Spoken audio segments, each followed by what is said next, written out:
Paper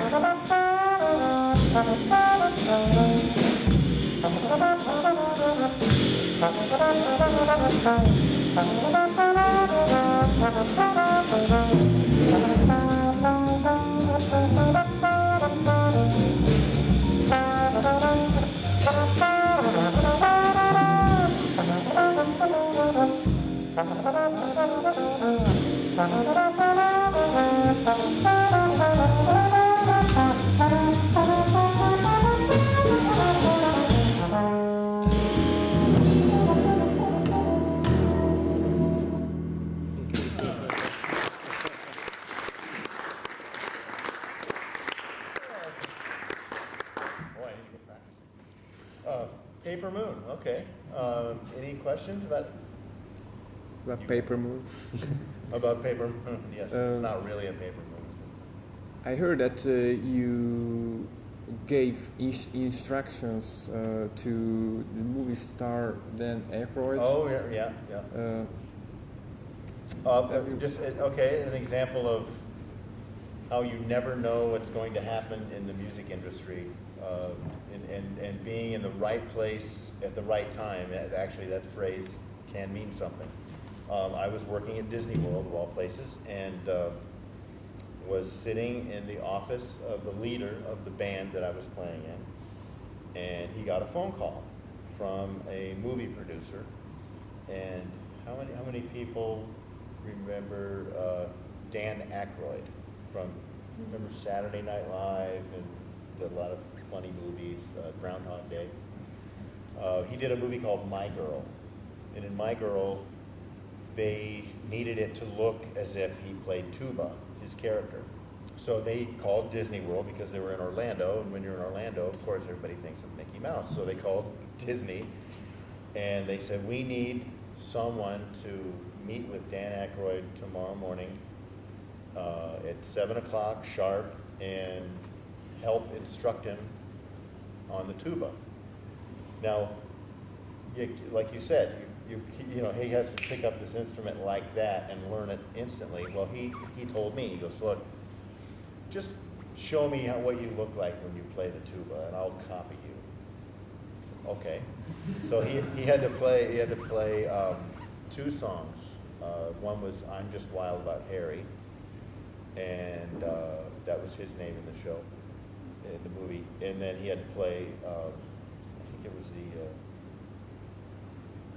Star Spangled Banner or America the Beautiful. I forget what tune it was, but a patriotic. It was 4th of July scene, and him and his family were out by their flagpole, and he had his tuba, and he was playing this American song. So I got to spend a few days on the movie set with Dan Aykroyd, and I would stand off of the camera filming them, and I would hold the horn, and he would just copy me. I would push down the fingers. He would push down the fingers, you know, and they did a couple takes, and eventually they made it look like he was playing the tuba. So that was kind of a neat experience for me, because, you know, I've always been a big fan of his, and it was interesting to see how these actors do what they do, you know, from the other side of the camera. In fact, we've all seen movies, but it's interesting to see how much goes on behind the scenes of a movie, you know. But that was a fun experience, and he was a very, even as funny as he is on the film, he's a very, very serious actor, very serious professional. So a couple of times on set he would. And who's playing on the movie, actually? Who's playing on the movie, actually? Me. Yeah. Just the tuba part. Yeah. The other trombone stuff was all done at Los Angeles. But the tuba part they recorded live because he was copying what I was doing, and they figured, well, we'll have to record this so it matches. It was easier to him copy what I was doing and just use that track than take the movie back into the studio in Los Angeles and have another tuba player watch him and try to fake it. So, yeah. So it paid a little more, but not much. I haven't really done many movie things like that. A friend of ours, Warren Boucher, did the same thing with Richard Gere in a movie, The Cotton Club. Familiar with Warren Boucher? He's been here several times, actually. So it's interesting to do that. It's interesting to see what the actors need. They don't really, I was prepared. I walked into the Dan Aykroyd thing with the sheet music to I'm Just Wild About Harry, and I wrote the little fingerings above every note. And said, here you go, you can play tuba now, you know. And he's like, oh, no, I don't need any of that. And I'd been up all night, you know, writing this, you know. I thought this is great. He's gonna love this. But he says, nah, I'll just watch you. You know, okay, I could have slept a lot longer last night, but anyway, so it's interesting. You know what? You never know what's going to happen. You know, you could be playing in some jazz club, and some guy walks in and says, "Hey, I've got a movie, or I've got a show, or I've got a festival. I want you to play." You know, That's so, America. I guess. You know, I mean, okay, that's in the perfect world. That doesn't happen every day, but it can happen. You know. So, well, like, you know, for instance, at the Yaterman, I'm saying that funny, so, no, but at the Yaterman, I met with Ferenc, who owns the hotel. Yeah, yeah. A very important man in Hungary, and it, you know, so you never know who you're going to bump into, and the music industry is, it's 90% networking, and who you meet, and you've got to save these people's business card, and you've got to, you know, exchange emails, and just like any other business, but it's all about the music. So it's all networking when it comes to that. Good question. Any other questions about trombone, music in general? More songs? Maybe I'll play again. I'll play another song. What do you think? Bill, what do you think?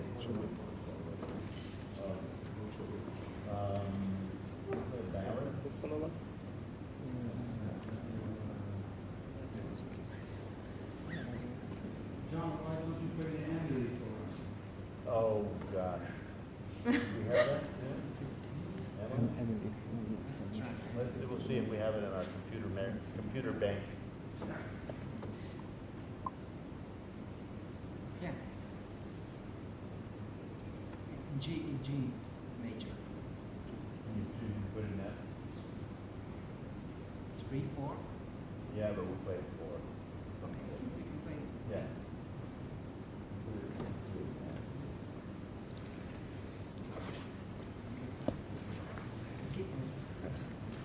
Which key do you suggest? Can you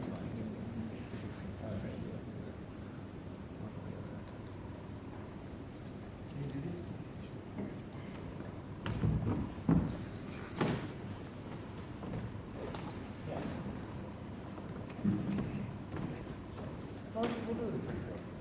Yeah, we do it.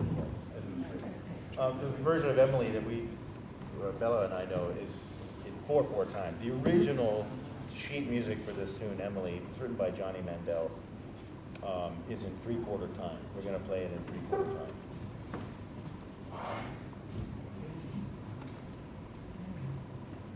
Wow.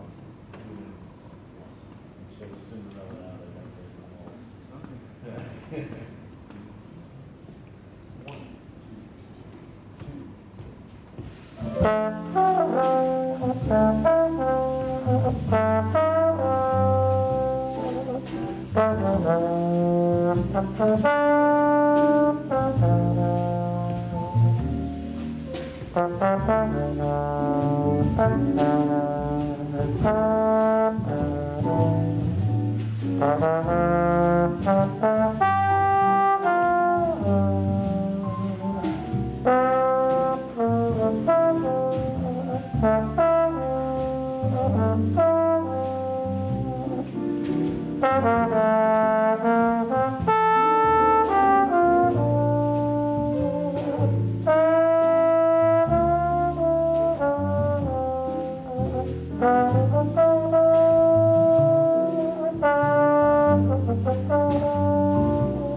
Well, we're going to wrap this up. So, any last questions? My shoe size? Bela? It makes a mark on your lip, yes? You see? Yeah. Um, Pressure, mouthpiece Little- pressure. yeah, as much as you try not to use pressure, it still happens sometimes, yep. Any other questions? No? Great questions, by the way. Thank you very much. Lou is tonight, right? Lou Tobacco? Playing tonight at the theater. Make sure you see that. How did you prepare yourself for the organization?